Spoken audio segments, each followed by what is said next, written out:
Good afternoon, everyone. Welcome to the newest episode of Gaming News at Noon with Salty and Boom. I am one of your hosts, MrBooMStickXL, and of course, with me, my partner in crime, my very good friend, leader of the Saltiest gaming podcast. Salty, welcome to the show, brother. What's up, everybody? Back from a time jump playing Quantum Break, man. Oh my god, game is awesome. I just gotta first put it out there that I was, one of the people that was talking shit on this game. So I retract my statements because for whatever reason, I wasn't getting into the game when it first came out.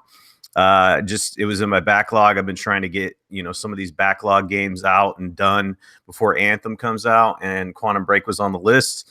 Just finished it. I would say it's about an 8.5 out of 10 salt shakers for me. So, Nice. Yeah, that's what I've been up to. Well, listen, before we get into the amazing topics, I want to say this. Today is National Police Officer Appreciation Day. It is recognized throughout the nation. And if you're new to the channel, then you'll want to know that I am a retired New York City police officer. I served the amazing people of New York City for over 21 years. It is truly the best part of my life, outside, of course, meeting my incredible wife, Josette, who I've been married to for over 20 years. I just want to say this. First of all, from one police officer to the many that may be listening, I want to say, sign out at the end of tour, watch your six, and I salute you for the job you continue to do each and every day by putting your life on the line for others. And I also want to say this to the fans of this show. You know what? Police officers, yes, unfortunately, the media does highlight the bad ones. And in every profession, there are going to be bad guys. In post office, there's bad guys, FedEx drivers, doctors, police officers, firemen, military. But you know what? There are so many that do the right thing, that go out, that took an oath when they signed on to be a police officer, and they go out and they do that job each and every day. Plenty of men and women who come from multiple types of backgrounds, race, creed, color, sexual orientation, religion. It doesn't matter. They do the job. So I say this. Today, more than any, if you see a police officer, stop and say hello, give them a handshake, say thank you, because let me tell you something. Every time that happened to me while I was in uniform, it literally made my day. And I had again, when I heard that from a civilian telling me that they were thankful for what I was doing, the rest of the day was unicorns and rainbows for me personally. So if you see a police officer, stop and say hi. You'll be surprised how much we appreciate it. But let's get into the topics. Listen, this show is normally about every game, or for every gamer. That means if you're a Sony guy, we have it for you. If you're an Xbox guy, we got that too. If you're a Nintendo, we got it. And every now and again, we'll throw some PC stuff in there because I'm not a PC guy, but I respect the craft. Well, today we have loaded and packed with hot off the presses Sony information, and I want to open it up with Horizon Zero Dawn release date, PS4 exclusivity, trailer, and everything we know so far. And this story warms my heart. I pulled it from GamesRadar.com, and here's the thing. As a huge fan of Horizon Zero Dawn 1, I'm absolutely stoked to actually read this article regarding the development of Horizon Zero Dawn 2. Now, Aloy, in my opinion, and again, folks, this is my opinion, I think is as important to the Sony first parties as Nathan Drake or Kratos or anyone else that you have in your roster of first party games. She is a strong, confident female lead character, which I absolutely love.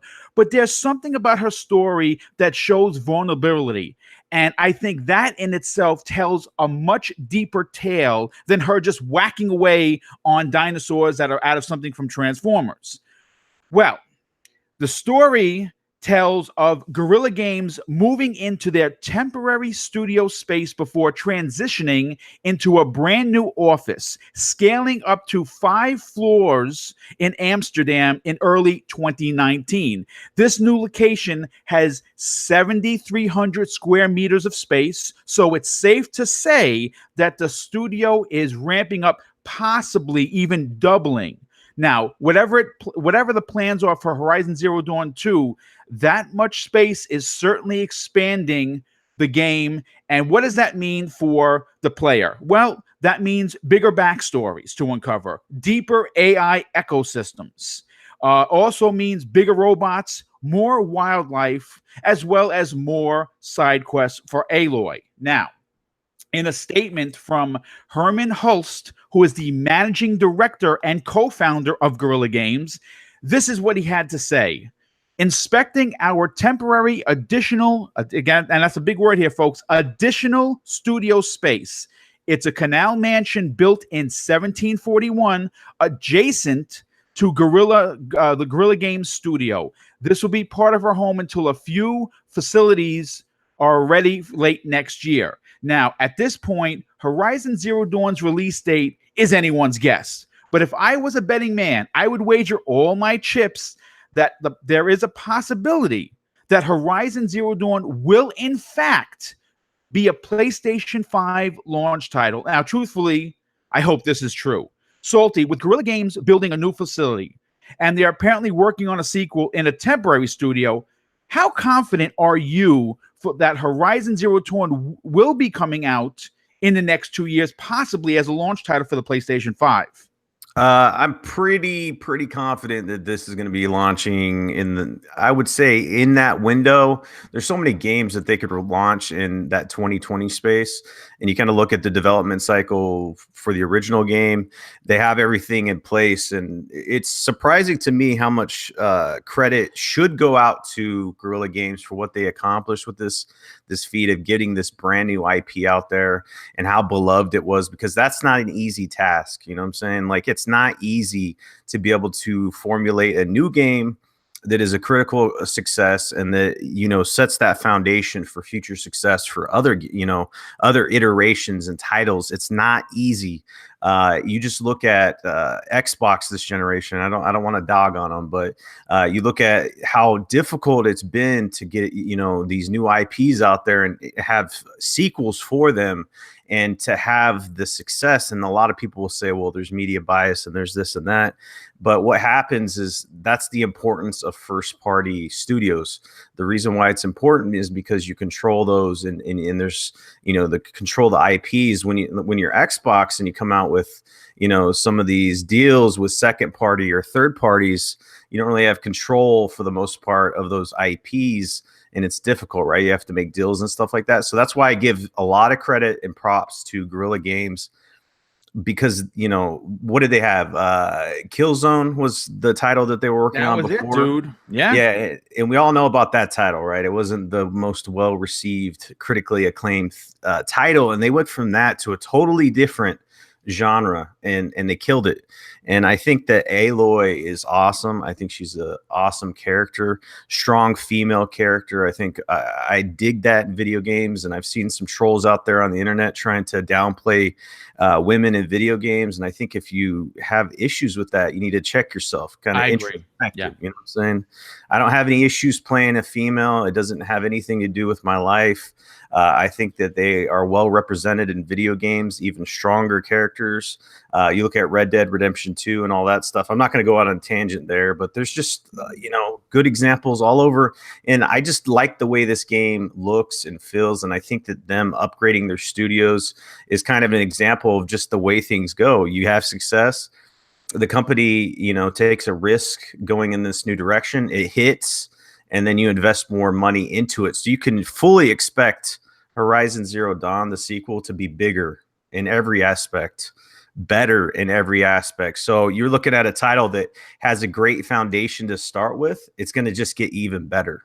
So yeah, absolutely. Yeah, no, I agree 100%. And that, you know what? You're absolutely right. I did see some trolling regarding Aloy as a character. Listen, here's the thing. Everyone has mothers, sisters, cousins that are female, best friends that are females. And I think that the way she was represented in Horizon Zero Dawn was spectacular.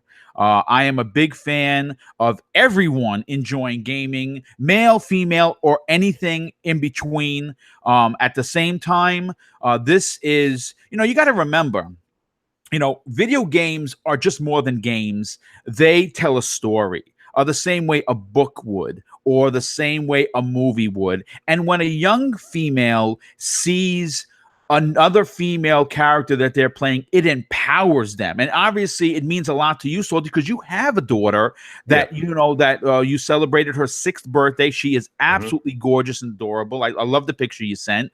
And, you're going to want her to have the same, choices that you have as a male.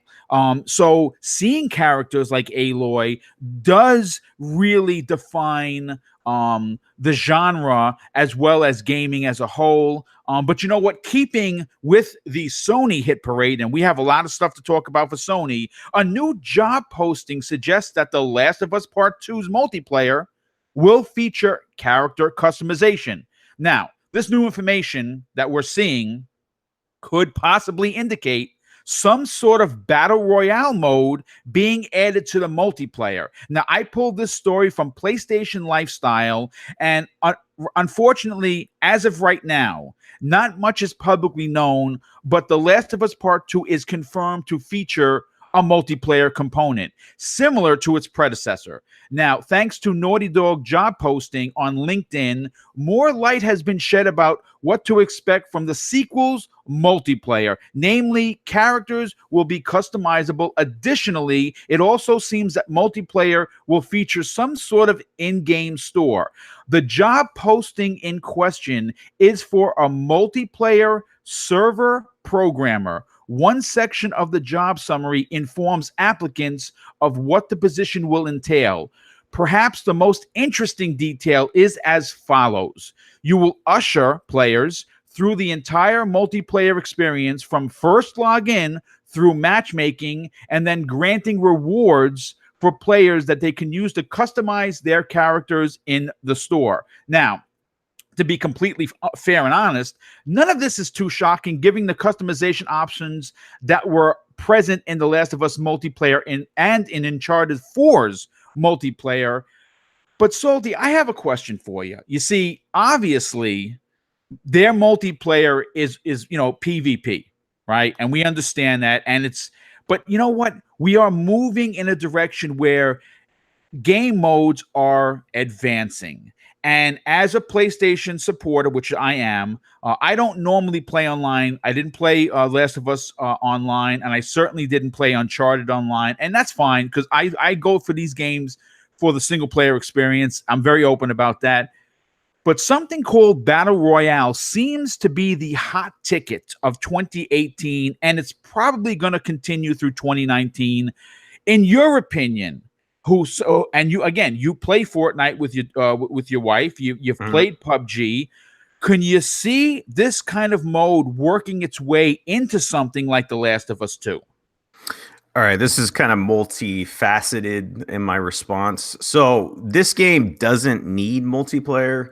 You see some of these strong single-player titles that don't have multiplayer elements to them.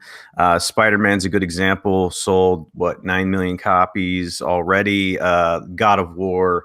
The list goes on, right? Single-player games that don't have multiplayer, they are very successful in this day and age. So it doesn't need that aspect, but since the first one had elements of it, some games won't work for Battle Royale, and I've seen, I haven't played the game myself, but I've seen the way the mechanics work. It would be suited for a Battle Royale, but they'd have to make a huge map for it. The programmers would have to spend time developing that. Like the producers of Call of Duty spent about a year making the Battle Royale. So it can be done if they want it to be done, but it has to be done right. It can't just be helter-skelter thrown together. There has to actually be item pickups, and there's a lot that goes into it.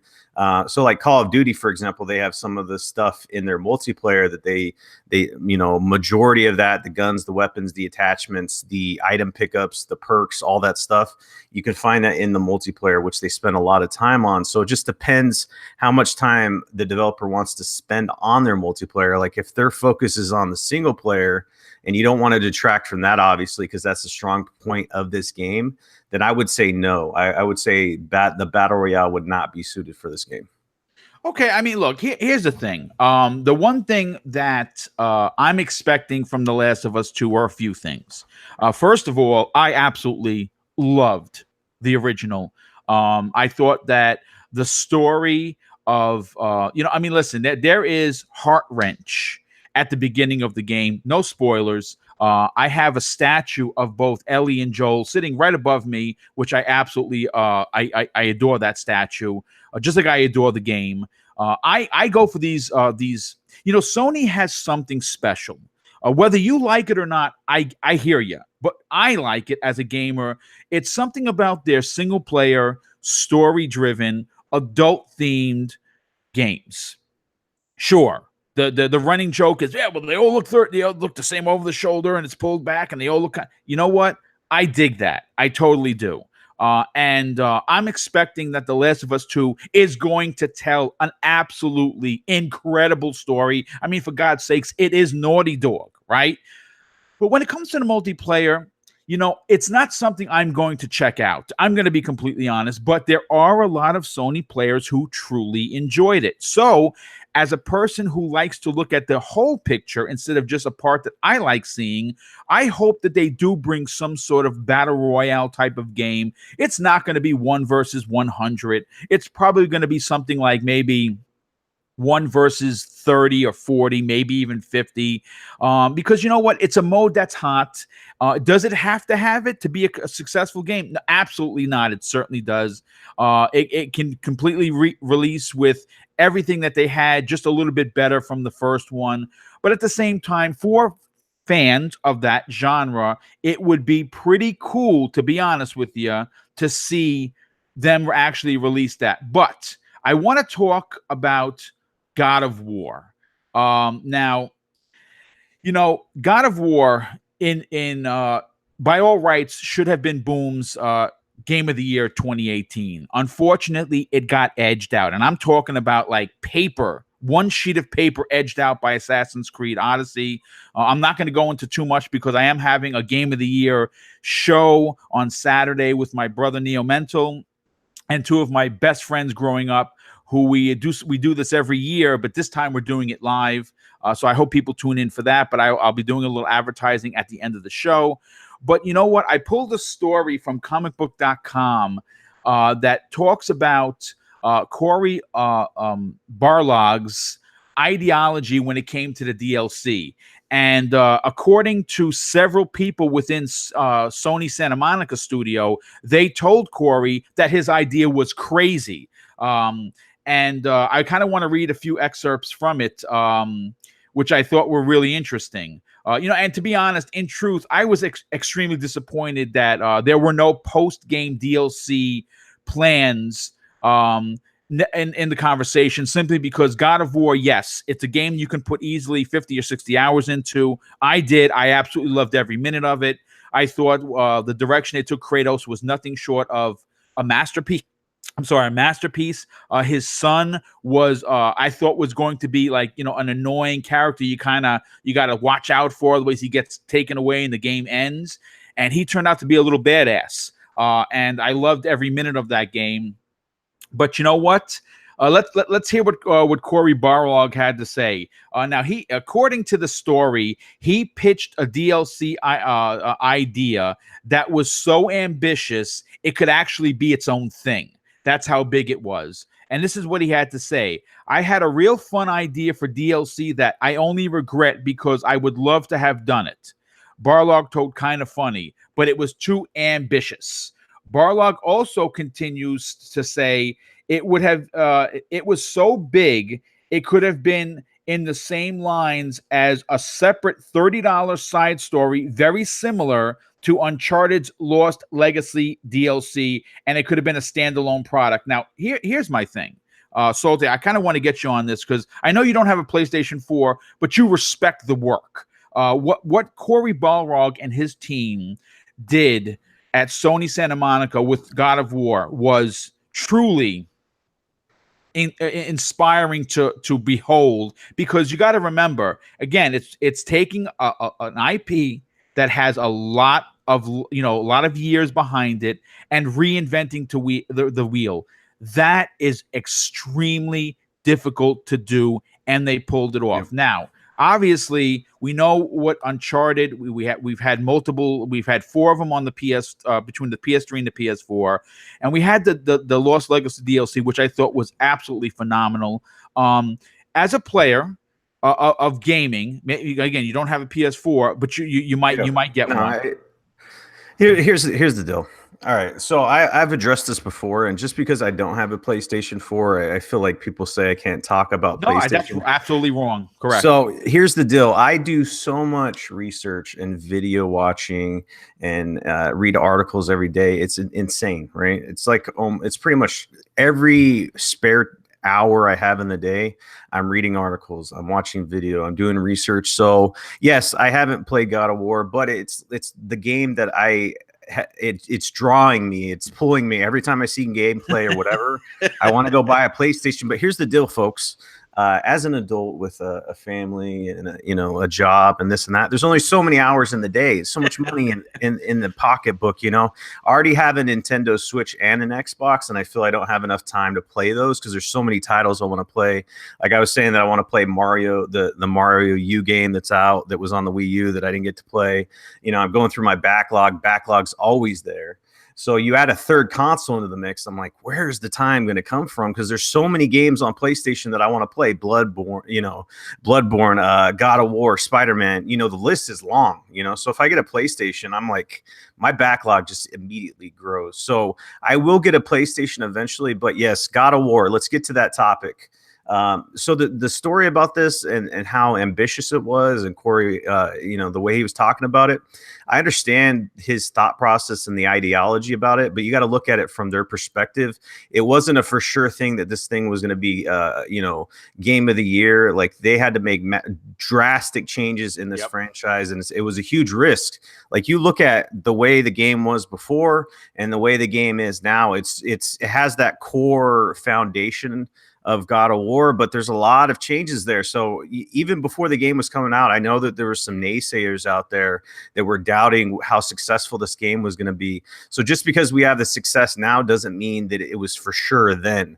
So if you look at like how much content he wanted to put in as DLC and how ambitious it was, going from a leadership perspective and how much that would cost, I can see where these people are coming from. Like, hey, man, I mean, we need to get this game out, make sure it's successful first.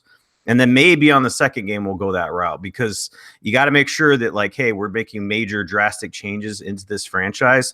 Let's see how the public responds. Once they respond, then we go from there. So I can see this type of a thing being implemented for sure into the second game, because it has that established formula now. And then you push that DLC there and then you sell it. Does that make sense? No, it actually makes perfect sense. But you know what? Here's the thing, Salty. Not only does it make sense, it makes financial sense. And at the end of the day, folks, this is a business. Sure, we talk about who's got the more exclusives and who sells more consoles and this, that, and the third, and all the rah-rah stuff that goes in between the lines of being a fan. But it is a business at the end of the day, and it has to make sense in order for companies to take chances. But my thing is this. Now, again, this show is tiny, and I mean like so tiny, it's probably not a blip on anyone's map. And you know what, Salty? I'm okay with where we are. We're going to grow. We're growing each and every time. Every time we turn on, we start one of these shows, 2 or 3 more fans jump on. And you know what? Before we know it, we're going to have 400 watching live. And that's awesome. But if anyone, from Sony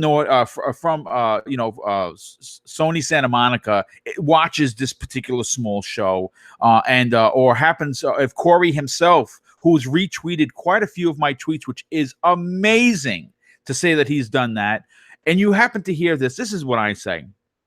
God of War 2 is probably 2 or 3 years out. And I don't know anything, folks. This is just Boom's throwing it out there kind of perspective. A DLC or a standalone $30 title that could not only extend the God of War that we have, but tell it maybe a side story. Maybe a smaller team at Sony Santa Monica could bang that out. I mean, the groundwork is there. And I'm sure that everything that Corey Barlog wanted to do is there on paper. It would be pretty awesome, considering the success that they had with the revamped God of War, that they could kind of work on 2 and the side story at the same time. I mean, I think it's safe to say that it's a commercial success, so they'll have the money to hire more developers. I think it would behoove the franchise to have that side story, because I don't want to wait 3 years to play another God of War, to be honest. I mean, this is my wish list. So, Corey, if you're listening, there's 2 things. One, I'm still looking to be picked up as a community manager by someone. I would love to work for you guys. So my DM is always open. Hit me up. And 2, consider maybe releasing this DLC as a $30 package. And I guarantee you the Sony fan base will come out in droves. But I have to go on to our 4th Sony topic, and this is thanks to Salt, who brought it to my attention.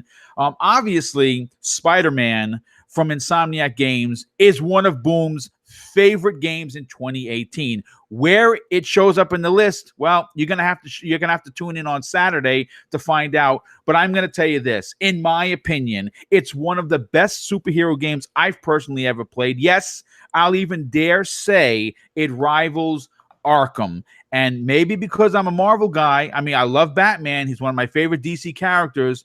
But there's something about Spider-Man that brings a smile to my face. Maybe because I've been reading comics since I was 6, and Spider-Man was one of the first issues I picked up.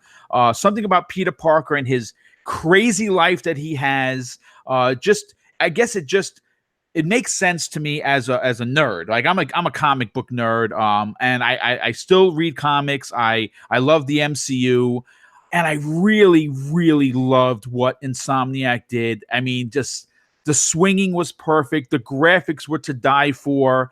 And the DLC, listen, people, say, well, it's a little bit more of the same, but it's more.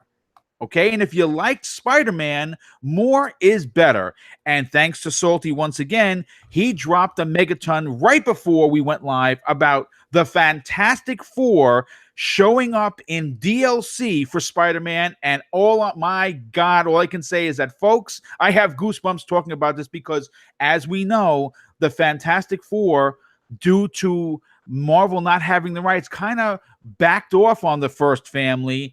And they stopped making toys. They stopped putting them in the comics. And eventually, thanks to the pressure of Disney and Fox not making good business decisions, Marvel is now going to be, in the next month or so, in full control of not only the Fantastic Four, but the X-Men. So these franchises are coming back home to the MCU. They will eventually show up in film, but now they're starting to show up in video games. Salty, as a fan of comics, yes, as a fan of gaming, how awesome is this news? So first of all, I gotta put this out there. I'm a huge comic book fan when it comes to Marvel, DC, all of it. So Star Wars. I'm a nerd, so this is big news. The Fantastic Four are kind of at a low point, I would say, in popularity.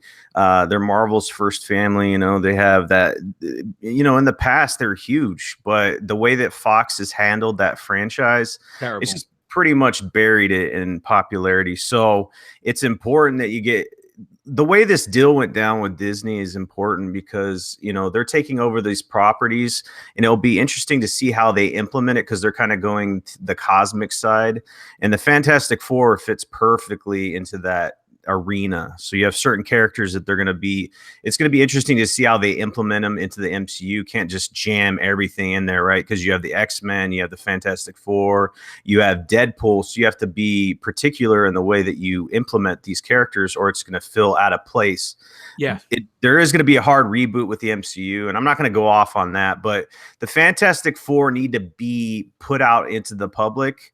and start generating buzz. And this is just probably along those lines. There's like some, you know, legal paperwork when it comes to Marvel games, like the game studio rights, the movie rights. You know, you got Sony that has movie rights for, you know, Spider-Man, but the game rights are different. And then, you know, there's all these legal things, right? So it's interesting how they're getting the Fantastic Four into Spider-Man, the game. And then you see, you know, on the Switch side, you're seeing some things going on with, you know, certain characters going into, you know, certain games that wouldn't normally be there. So this is awesome. I think it's going to just start creeping up the buzz for Fantastic Four. Yes. And I wouldn't be surprised if they're not the first characters that are implemented to the MCU. It's all put together. They talk, you know, Marvel behind the scenes. They're making these deals. It's nothing really is done, you know, that doesn't have a plan behind it. So I wouldn't be surprised if this is just like, hey, let's get the Fantastic Four out there. Let's start generating buzz. This has sold like 9 million. As people are going to play it, they'll start talking about the Fantastic Four. Eventually it goes in the MCU, and then you see where it goes from there. So I think it's awesome news. I think people are going to love it.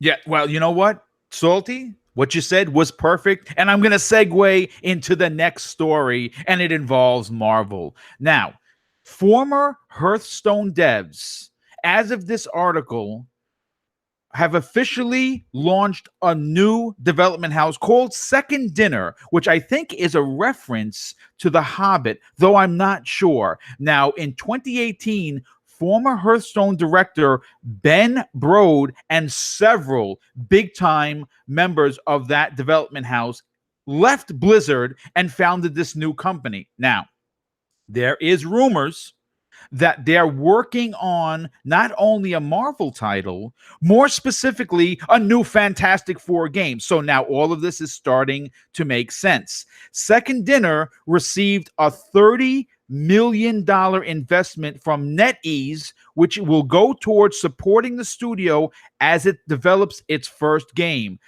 They have not revealed the details about the Marvel game. However, an announcement video did reveal that the studio has been working on the title for 6 months and already has a working prototype.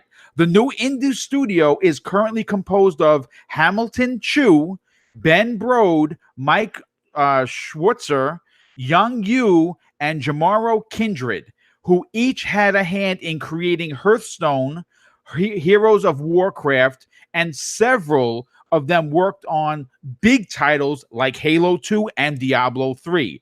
Now, obviously, Marvel had a pretty good year in 2018, especially in terms of video games with the release of Spider-Man on the PS4, and obviously it's become a favorite of pretty much everyone. Now, they've also had a tremendous amount of success with Avengers Infinity War, and Spider-Man Into the Spider-Verse was fantastic. So all of this news is great.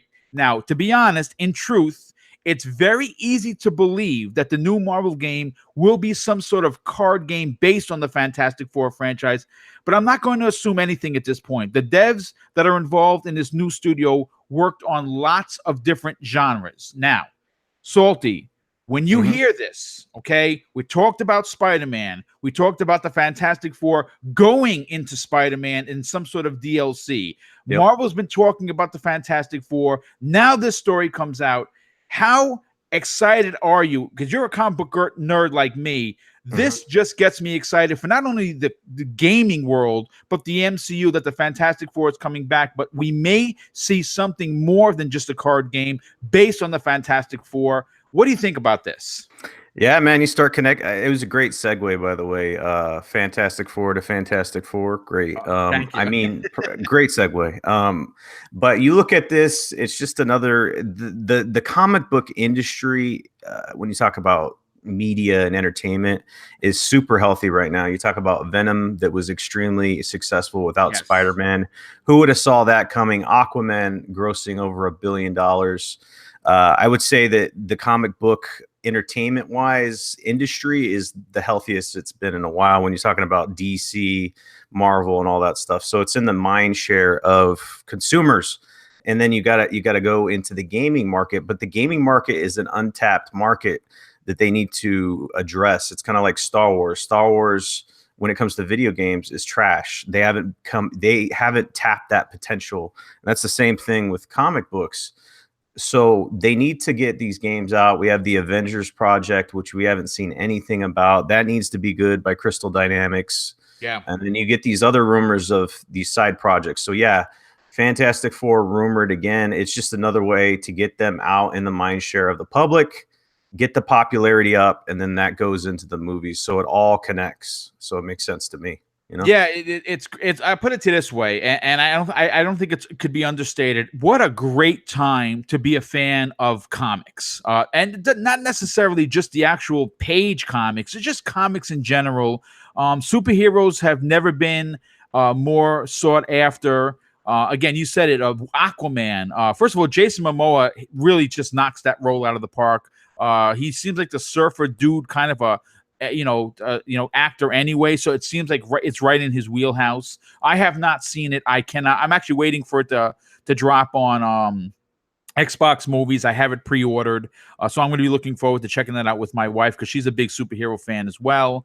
But you know what? All of this talk of new movies and new games, it's what a great time to be a fan of comics. But you know what? I want to talk about something that, regardless of, there's certain ways to look at it. According to an article that I pulled from NintendoLife.com, future business shift could be seen possibly having Nintendo move away from home console development.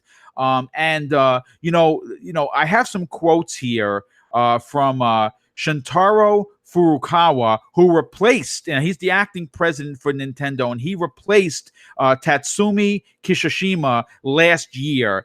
And in this interview, man, he said some really, really interesting things. Now, I'm a Nintendo fan. I actually just put out a tweet. I made a bit of it's a homebrew custom console for where I had gotten a Triforce clock from a special edition, and I stuck it onto the front of the Switch with the Zelda sticker in the background of it. It actually looks really good. I wish Nintendo would put out something so cool. So if you follow me on Twitter, go check that out.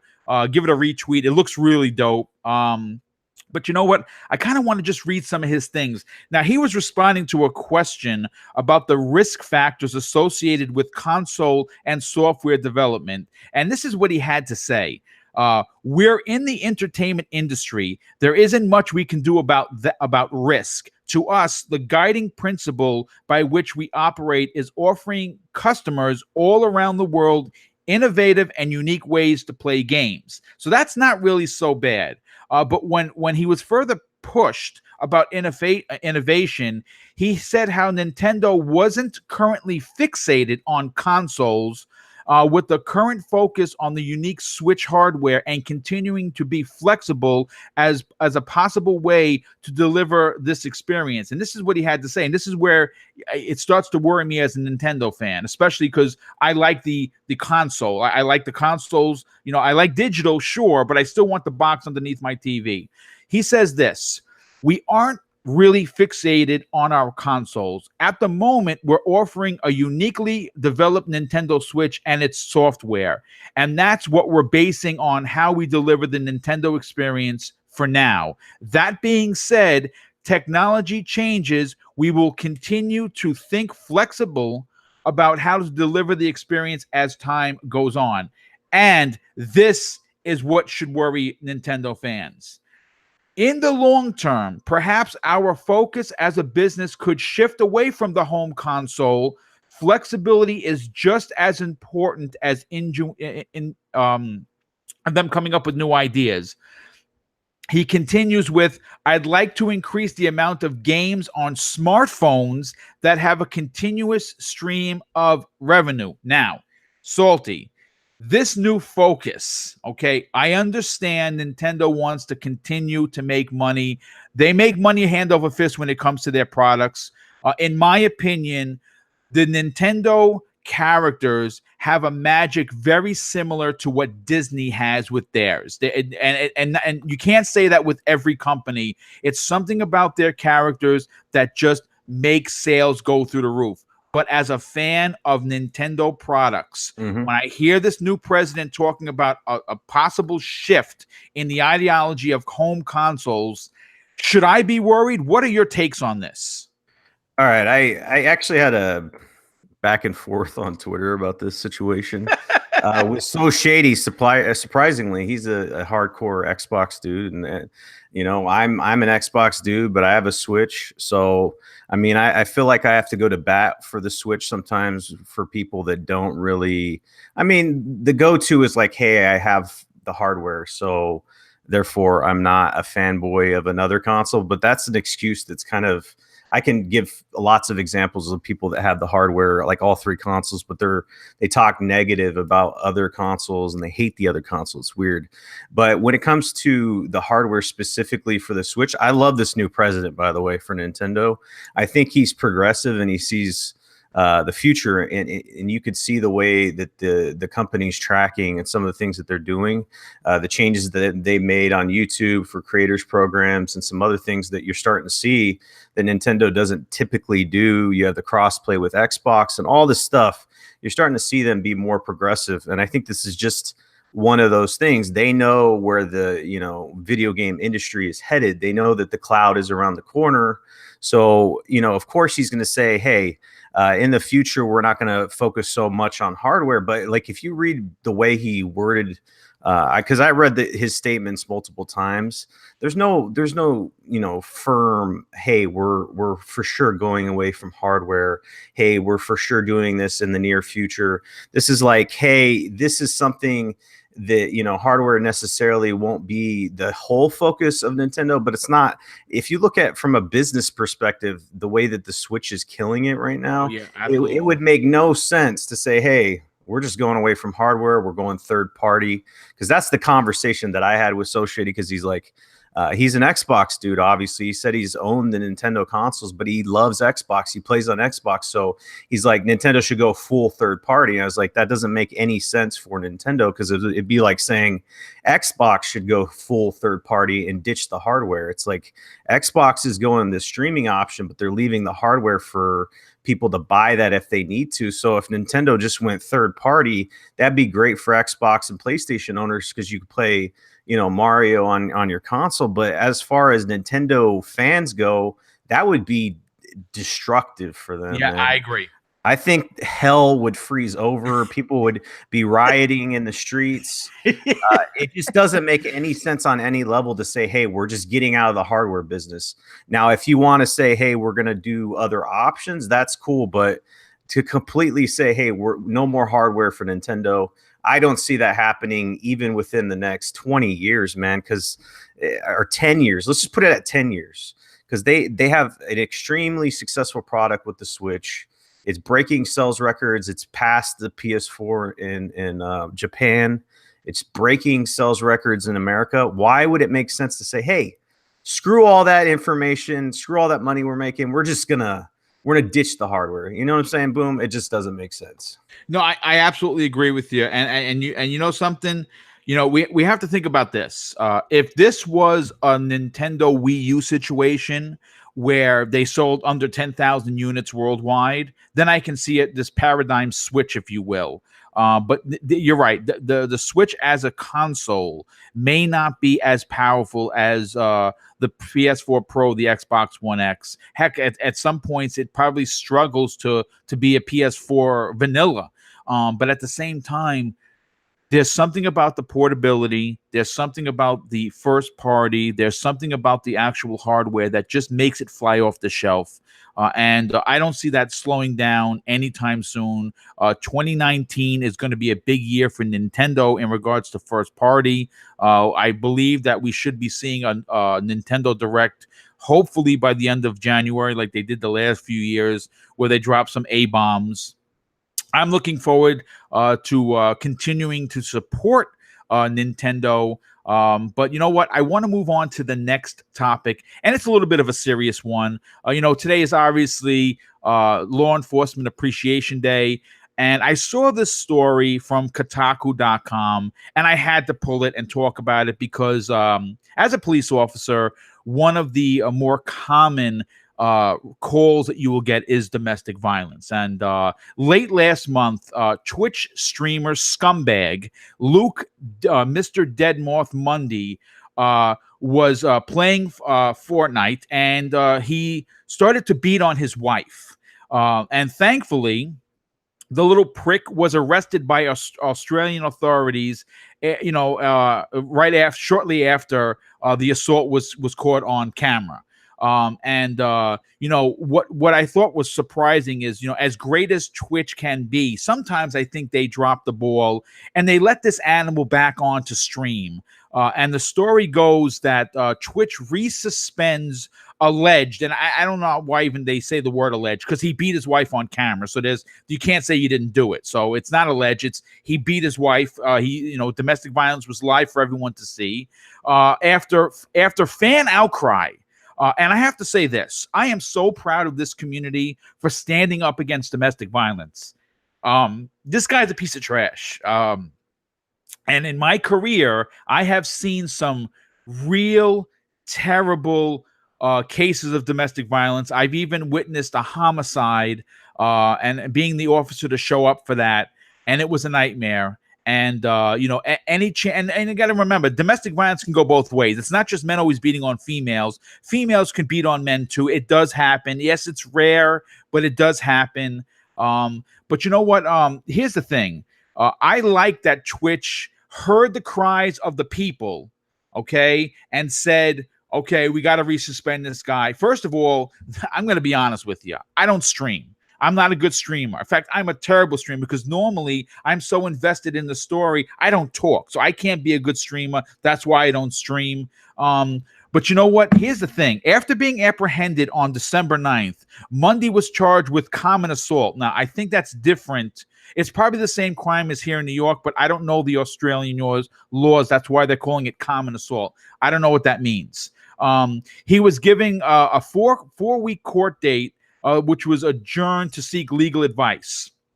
And on December 30th, which is 21 days, folks, 3 weeks, Mundy apparently decided to use some of that time to resume his streaming career and announced a return stream in the words, "Let's be positive."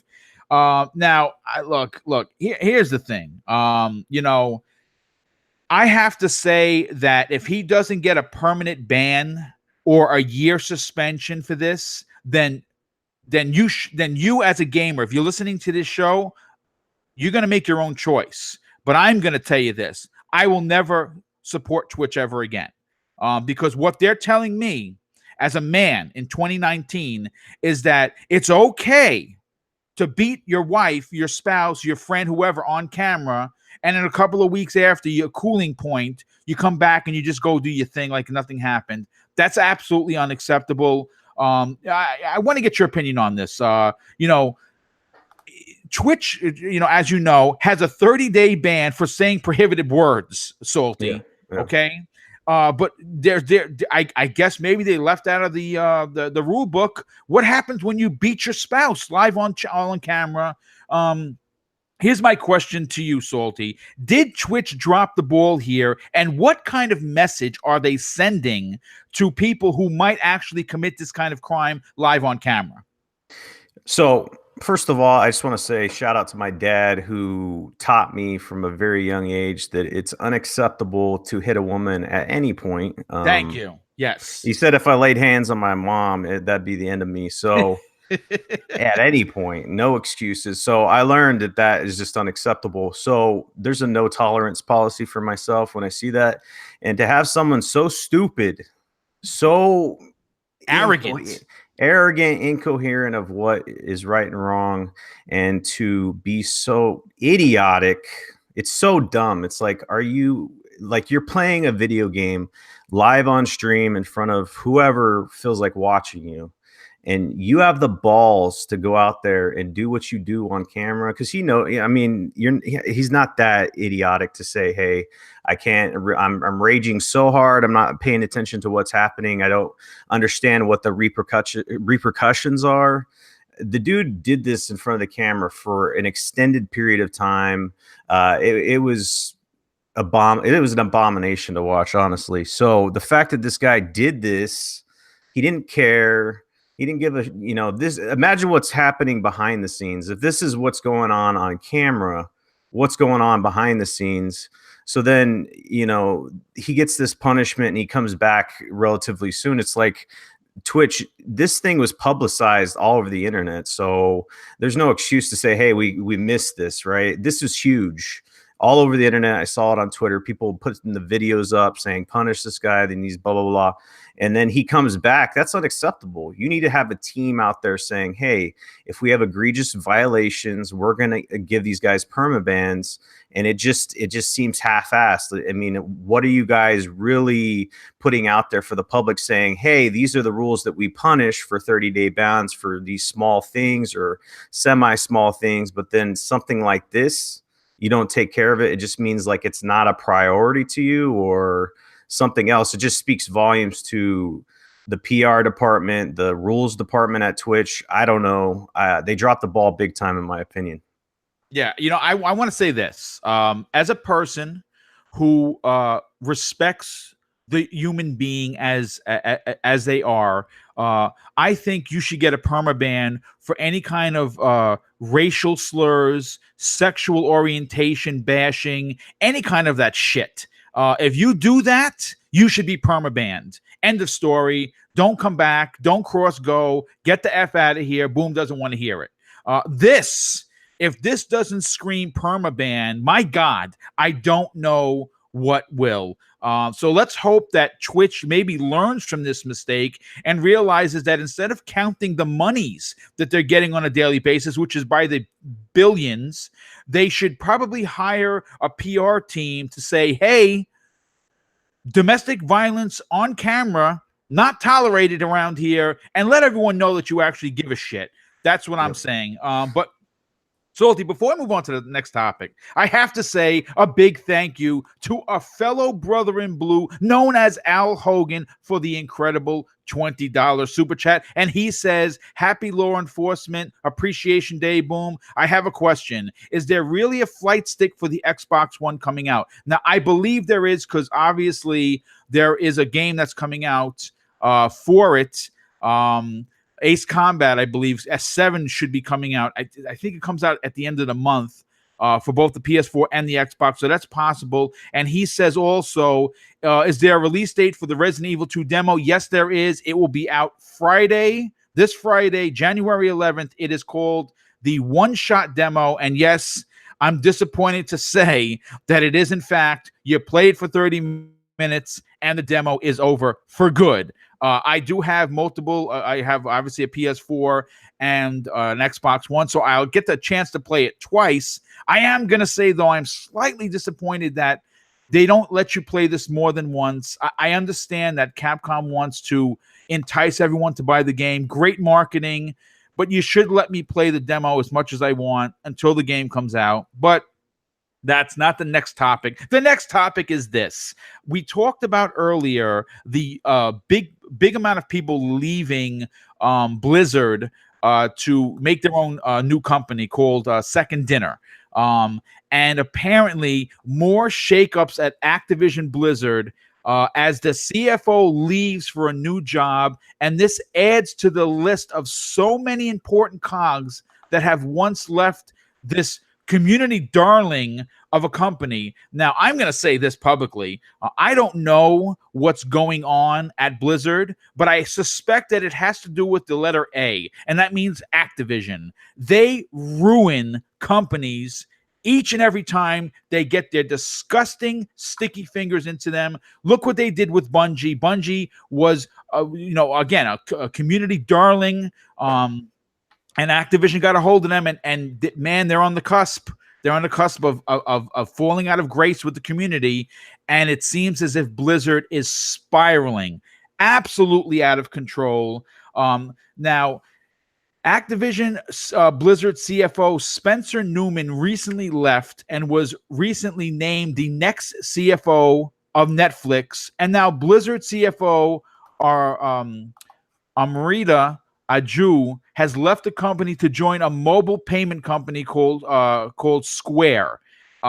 Look, again, according to this article, there has been a lot of corporate infighting, and it seems as if the same CFOs for Blizzard, when they rehire these managers, these important people that are going to be running the company, they're still not going to be as powerful as the CFOs and the upper echelon of Activision, meaning that even though they're supposed to be working together, Blizzard is always going to be playing second fiddle to Activision. And we've heard, Salty, that there's all these cost-cutting ideology that they're looking to put forth, and it's hurting the fan base. I mean, again, you 2 or 3 years ago when you talked about Blizzard, it was like every time you hear the bell ring, an angel gets his wings. Well, that's what would happen with Blizzard maybe 3 years ago, maybe 4 years ago. Now, when you talk about Blizzard, it's like nails on a chalkboard.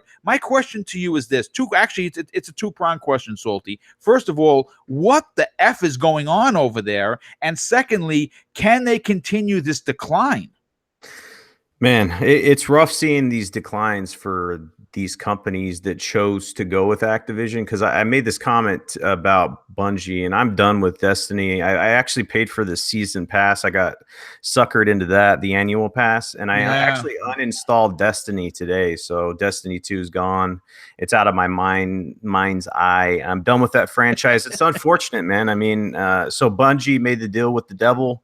As they say with Activision, they're a shell of their former self. Like I said, Activision has standards, and they have metrics that they expect to be met by these developers and these companies, and it's all about making money. And I mean, eventually that wears thin on the public and the public perception. You look at Overwatch. Overwatch isn't in a good state right now. List of games just goes on and on. Blizzard is just not what they were, man. If you look at where they were before, huge in the gaming industry, loved by fans, and you just go down the list of all the missteps that they've had, right? It's just misstep after misstep after misstep, Diablo Eternal announcement. The list goes on, right? It's just people aren't digging what they're selling, and that is a direct reflection of Activision. And unfortunately, we're seeing this with, people that make deals with Activision. They learn in the long run it's not going to benefit them as a company per se, because they, like I said, they need to meet these expectations by, stockholders and shareholders and all this other stuff, man. So it's surprising the downfall that I'm seeing with Blizzard, because I didn't think it was going to happen. But yeah, this guy got out because he saw the writing on the wall. It's like, hey, but we're not going to be dumb enough to say that people don't make moves. Obviously, in business, you can make lateral moves. You move up, you move down. So this guy, saw opportunity, he left or whatever. But it's just a bad time over there. It just has a stank on it. So yeah. Absolutely, and it's a shame. It is a shame because here's a perfect example. BlizzCon in 2018. BlizzCon as a whole is an event that is supposed to celebrate the fan base. Cosplay is big. Meeting up with people from within your community from WoW and from Diablo. It's a friendship that goes across race, creed, color, lines, countries, and everyone converges to BlizzCon because it's a big event. And at BlizzCon 2018, they closed the show, which is in almost shocking fashion, with the announcement of a new Diablo, Immortal, which was a mobile game, and of course the world lost its shit. And I'm gonna quickly segue into how terrible, move away from how terrible Blizzard is to the new Alien Blackout that was announced. Now, if you remember, Salty, we talked about this on this show, and we were both excited, like, oh my god, a new Alien game! It's gonna be like Isolation. This is amazing. How's it gonna look? How is it gonna be multiplayer? And it turns out to be a survival horror game starring Amanda Ripley, and it seems they basically pulled a Blizzard on us by, what is my question? And before I'm going to read a little bit of this article, and my question to you, Salty, is: are these companies smoking drugs? to think that they're going to put out this little tidbit of information and they're going to announce these games as being mobile games only, and the fan base is just going to be excited. Like, I don't understand. First of all, Blizzard, being the company they are, if they took a shit, which they did live on stage with the announcement of the Immortal game for, my God, I lost my chain of thought. As it being a mobile game, what did the Alien Blackout team think was going to happen? Everyone, and I mean everyone across the media, thought that this was going to be a new, like a follow-up to Alien Isolation. And I got to be honest with you, when I read this, I actually had read the story twice. I said, maybe this is kind of their way of, okay, well, you're going to play this before we drop the big one. You know what I'm saying? Because sometimes they do that. Download this app, you get a little information in the game, and then when you play the big game, you get some DLC. That wasn't the case.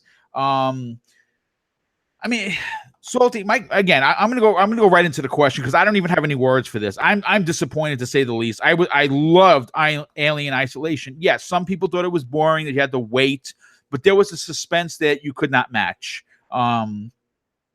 What are your takeaways from the backlash that the community has on everything now seeming to go to mobile, especially bigger titles that had, console versions, and now we're getting these dinky little shitty mobile games? What are your takeaways on this? So I made a video on this, shameless plug. Check it out, man. So anyway, so I've gotten a lot of comments, and I talk about this on my channel. I love talking to people. I'll respond to as many comments as I can, possibly as fast as possible, because I love the discussion. I've gotten a lot of takes from people, a lot of angry people, and then there's some people that are saying, hey, what is this fake outrage over mobile games and games going to mobile? There's no issue. It's going to be ported eventually to console. And here's the deal. They never said that they're going to port this game to console. That's right. I've heard rumblings, since there was the outcry of negativity, that these guys are saying, hey, we have an MMO and we're in the works for Aliens or whatever. And there's no date on that. But here's the deal. When this was rumored, people were saying, hey, this is a sequel to the last Aliens game. They were excited for it. There's a lot of people that are fans of this franchise. And the reason why people are pissed, so it would have been good if they said, hey, so let's just say that Alien Blackout was an actual game. It's a sequel, right? You come out with that, people play that, and then you come out with a mobile game. People aren't pissed then, right? They have a console game that's a sequel that's, in line. They have a game. Then you say, hey, we have a mobile game too. Go check that out. But the way this is done is saying, hey, we want to make that mobile money. We want to get microtransactions in there. We want to get a piece of that pie with our established franchise. And that's what rubs people the wrong way. And I had someone in the comment section say, hey, Fallout Shelter came out on mobile, and then it got ported over to console. And that's fine. But that'd be like Fallout 4 is supposed to come out, and then they come out with Fallout Shelter. It's the way you do things. It's the way you present these established franchises, and it kind of slaps people in the face when they're expecting a sequel that hasn't been out in a while, and then they get a mobile version of it. That's what pisses off gamers. That's the difference. If they're waiting for like Diablo and they get announcement teases, then they get a Diablo Eternal that's a mobile game, that pisses people off. And then the Aliens game, if they're getting rumors of a sequel and they get a mobile game, they're pissed off. So that's the difference. And even if it is ported over, it's going to be a half-assed solution because it's built for the mobile arena. Exactly. And then you're putting it on console. So I said this, I was like, well, what message are you sending to these big companies where you say you're willing to wait for a port of a mobile game and you'll be accepting of that? That's bullshit. That's not acceptable. And then I got some other people saying, oh, every game doesn't need to be a AAA game. And that's fine, man. But the precedence that you're trying to say here is not something that I'm down for, because these mobile games cost a lot less. The mechanics will be different. It's just not, I don't like the trend, man. I don't. So it is what it is. Yeah, I have to agree with you. I mean, first of all, and that's a big if, this ever released, first of all, it has to be successful on mobile to garner a console release. And at the same time, a console release would be a simple cash grab, in my opinion. That either one or two things: either it did really well, and they're like, well, we have to go and try and get more gamers, and the PS4 has 90 million, and and the Xbox One has 45, and the Switch has whatever it has. So hey, great for us, more money. Or it bombs in the mobile market, which it is possible, and they're like, well, we spent all this money to make this game, we have to try and get it somehow. So either way you look at it, it's bad. If this was an add-on app to a game that was fully made for the home console, where it's going to have double or triple A development behind it, I would be okay with playing this prior. I mean, maybe this is going to tell some sort of a side story prior to the big game. Then I would be okay with that. But you can't turn around and say, well, this is the game, and you might get it. I'm not okay with that. I think the problem is this. The messaging with these companies needs to be fixed, because they think that I don't know if they're above telling the truth, if you will. I mean, maybe that's the best way to put it. You put these tidbits out there, you put these little breadcrumb trails for us to follow, and tell us that it's a mobile game, so we can put our expectations where they need to be. Obviously, you thought, many people in the community thought that this was the sequel to Alien Isolation, which was an incredible game. Yes, it wasn't everyone's game, and I totally get that, but it was a game for me because I love the Alien franchise. And if they would have come out and said from the beginning, "Hey, folks, this is a mobile game. It's not a direct sequel, but check it out," then people wouldn't be mad, because they'd be like, okay, they were upfront about it. The same thing with the Diablo game. You don't end the conference with that and then say, oh, by the way, it's mobile. I mean, wow, that's just not the way. I guess the best way to say it is that they don't know their fan base. Maybe that's what it is. Maybe people in charge are just looking at it from dollars and cents. And I get it's a business. I totally get that. But you also got to respect your fan base. You can't spit in your fans' face. That's what I think that they did.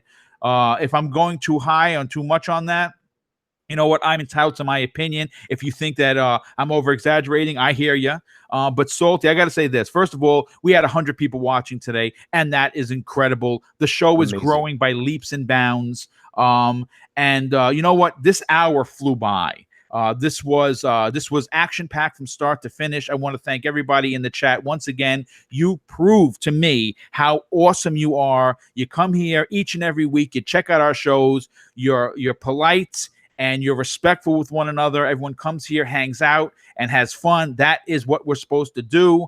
I'm glad that both Salty and I promote a positive chat. Of course, I have to thank UK Dazarus, once again, the sheriff in there taking care of business. And I think his job has become very easy, because most of the time, Salty, you and I will have to admit, we don't have a-holes in there. And I'm happy about that. The community polices itself, and you guys kind of you strong arm the a-holes to stay away, and that's awesome. That's what we want to do. Salty, listen, having you as my partner is a big deal. We've become more than friends. I'm very happy to say that. And you got some stuff on your channel. You've been doing some videos. But of course, more importantly, tomorrow night, you have your podcast, the Saltiest podcast. Tell everyone where they can follow you on Twitter, and tell them what you got coming up with your channel. Yeah, you can follow me on Twitter. Very active there. Saltiest Gaming. The I is a 1. Unfortunately, some dude with like no followers, and he's been inactive for years, has the Saltiest Gaming title. So hopefully I could get that away on Twitter. But yeah, follow me there. Just put a video out. Like I said, I'm going to get more video content out, traditional video content out. The holidays, I've been sick. My daughter was off. She was sick, and then that extended. She was off school for like 3 weeks, and all that other stuff. So it was like it was nearly impossible to get content out. But that we're going to be stepping it up there. We have the Saltiest Gaming podcast as usual at 9 p.m. Eastern. So look forward to that. Xbox Nations tonight at 8 p.m. Eastern, yes. I believe. So yeah, that's what's going on. Probably get a video out today. So stay tuned for that. This was awesome topics. Flew by. Make sure to hit that like button, the subscribe button, and the bell icon for future content. Yes, absolutely. And once again, I want to thank everybody. Just some programming information before we get on out of here. This is the first of 5 live shows I'm doing this week. It is the most content I've ever put out, specifically with live shows. Obviously, tomorrow is the Xbox show, the which I have with the Welsh Gamer, known as the Xbox Factor Podcast, which is at noon tomorrow on my channel. Then, of course, you have Breakfast with Boom. I'm going to be making an announcement. I'm just waiting for one confirmation. The guest list is absolutely stacked. I cannot wait to talk about that later on today. That, of course, is known as Breakfast with Boom. Then Saturday is a special event. I normally don't do podcasts on the weekend simply because my wife works Monday through Friday, and I am dedicated to her on the weekend. It's only fair. But this particular week, she understands. The Game of the Year episode with, again, my brother Neo Mental and my 2 best friends growing up, Jay the Retro Gamer and Jay the Destroyer. We're going to be talking about our top 10, our biggest excitements for 2019, what we're disappointed with in 2018. It's going to be a great show. It's going to run about 90 minutes. And then on Sunday, the return of the UK Dazcast, which is going to be now featured on my channel. That's going to be happening at 6 p.m. Eastern Standard Time. It's going to be on this Sunday. It's going to happen to be UK Dazarus' birthday that day. So come out there, wish him a happy birthday. And it's going to be every month from there on. Usually it's probably going to be on Wednesdays. And that's going to be once a month starting in February. And that's going to be it. Listen, the great show, Salty. Once again, the topics were absolutely fire. I want to wish everyone an incredible day, and I'll see you tomorrow on the Xbox Factor Podcast. Have a great day, everyone. Take care.